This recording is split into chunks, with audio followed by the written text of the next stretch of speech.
Excellencies, ladies and gentlemen, and participants at the 13th World Forestry Congress in Buenos Aires. May I just start by thanking you for inviting me to address you in this somewhat disembodied but suitably low-carbon fashion. Sadly, my diary has made it impossible for me to be with you, but I particularly wanted to take this opportunity to speak to you as the theme of your conference, Forests in Development, a vital balance, is, I suspect, as close to my heart as it is to yours. For too long, it seems to me, we have lived out of balance with the natural environment. We have lost that essential harmony with nature, which meant that we protected her and the very systems she provides, which help us live on this planet. There are many examples of this, from the world's oceans and the marine life that helps feed the population, through to the pollution and destruction of our water supplies. But for me, the most striking is, of course, the destruction of the world's forests.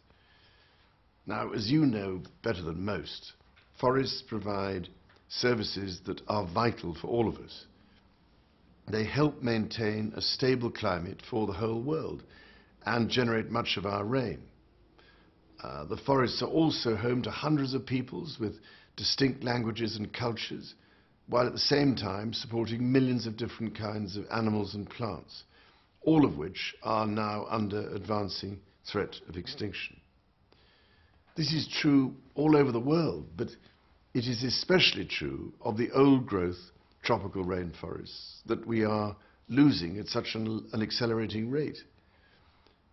To give you but one example of their value, scientists have recently shown that an important part of the rain falling around Buenos Aires is nothing but moisture recycled by Amazonian rainforests, brought here by thousands of miles of flying rivers.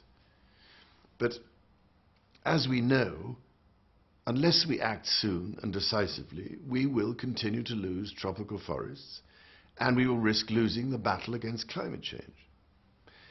At the same time, we will undermine food security because of reduced rain and accelerate a mass extinction of species, the like of which has not been seen on Earth for 65 million years.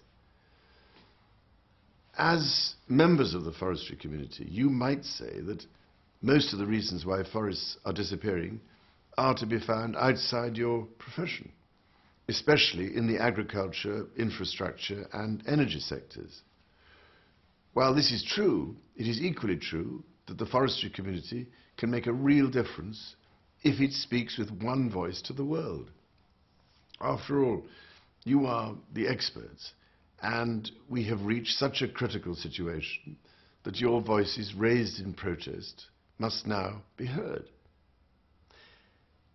As a result of the efforts of my rainforest project over the past 2 years, it is clear that what we need to do most of all, and most urgently, is to mobilize new and substantial interim financing to help slow the rate of tropical deforestation.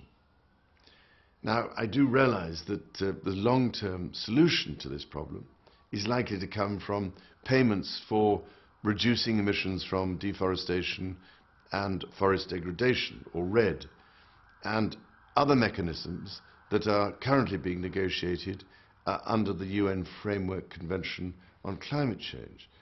But I also know that we cannot afford to wait for such mechanisms to become fully effective.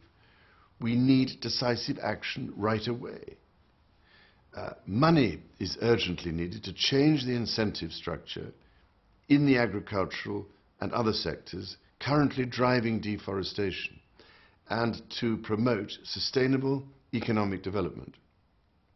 It seems to me, for what it is worth, that the only sustainable way of saving forests is to ensure that the lives of those who depend upon them are improved through what in effect are payments for ecosystem services.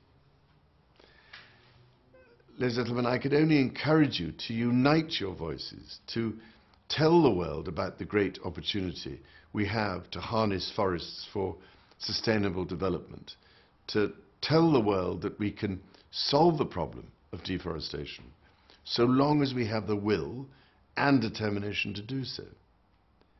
Indeed, we have no choice, for without resolving this problem of tropical deforestation, there is no solution to climate change.